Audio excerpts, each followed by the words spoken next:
My cherry amor. Diba? Ang problema ko, Madam Bertod, yung asawa ko, pag natulog, ang lakas ng hilik. Hindi ako makakatulog eh. Kaya ang ginagawa ko, Anong ginagawa mo? ginigising ko siya. Pag hindi siya nagigising, tinatakpan ko yung bibig niya. Hello? Teka lang, yan din yung problema ng girlfriend ko sa akin. Ito ba? Ang problema mo, yung malakas na paghihilig ng asawa mo. Alam mo, naawa ako sa kanya. Bakit? Sobrang bigat ng problema. Anong bigat? Walang mahihiya ang ekonomiya ng Pilipinas sa bigat ng problema mo. Oo. Ang lakas maghilig ng asawa mo, hindi ka makatulog. Naiinis ka. Opo. Sa sobrang inis mo, tinatakpan mo ng unan. Ano pinatatakip mo sa bibig niya? Kamay lang naman Kamay lang po. naman. Kamay lang naman. Kamay. Kaninong kamay? Sa akin. Okay. Problema talaga ng iba yan, yung malakas na paghihilig. Diba? Madali na naman ang solusyon dyan. Diba ang sabi mo, naiinis ka kasi pag natutulog yung asawa mo, malakas maghilik. Mas problema ka kung hindi pa tulog yung asawa mo, naghihilik na. Tulog eh. Pwedeng maghilik. Diba? Ayaw mong makarinig ng hilik dahil hindi ka makatulog. Di gawin mo, huwag kang matulog pag natutulog siya. Kasi magigising ka. Pag gising na siya, tsaka ka matulog. Oo. Para hindi mo marinig ang hilik niya. Nga naman. Kasi hindi mo naman makakausap yung hilik. Yung hilik, patulog na ako, mag-adjust ka naman.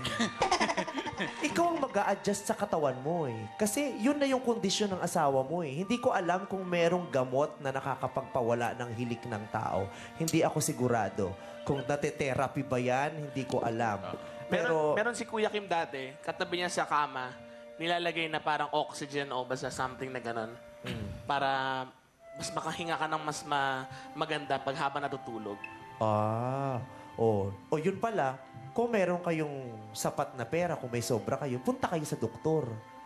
Humingi ka ng tulong ng isang profesional kung ano bang kalagayan ng asawa ko. Meron ba siyang masamang kondisyon at ang lakas niyang maghilik?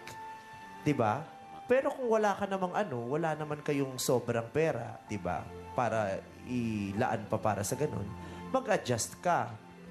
Pag natutulog siya, alam ko na. Ano?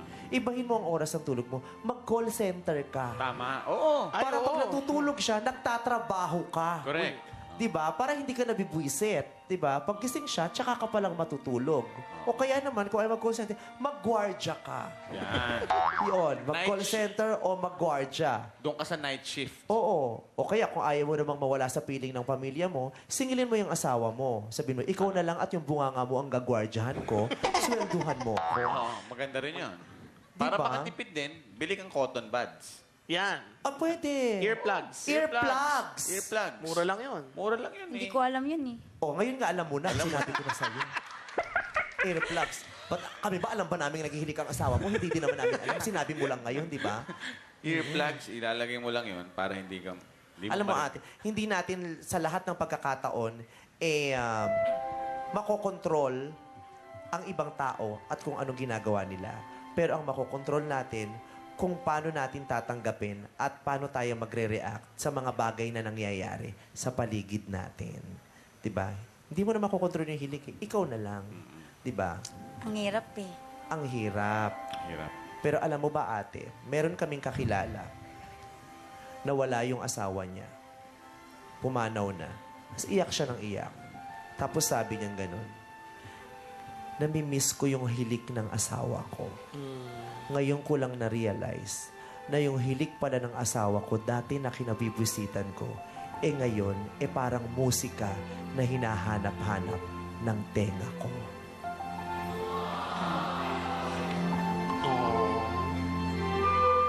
Diba? Kung naghihilik ang asawa mo, magdasal ka at magpasalamat ka sa Diyos. Sabi mo sa Kanya, Lord, humihilik ang asawa ko. Thank you. Ibig sabihin, buhay pa yung mahal ko.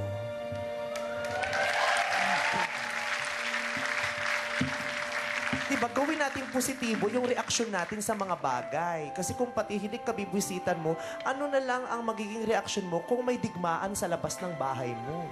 Mas maingay yun. Bomba, barel, umiiyak na mga tao, na mga batang nagtatakbuhan.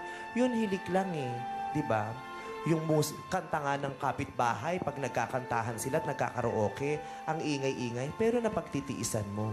Yun pa kayang hilik ng asawa mo.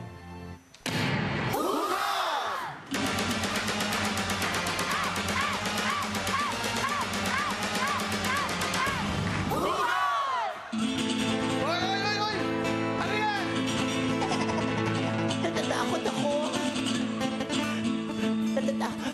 Ilayo mo ko sa mga babaeng yan. Mas natatakot ako. Saan mo ko dadalhin? Oy, namimiss ko na yung hilik mo.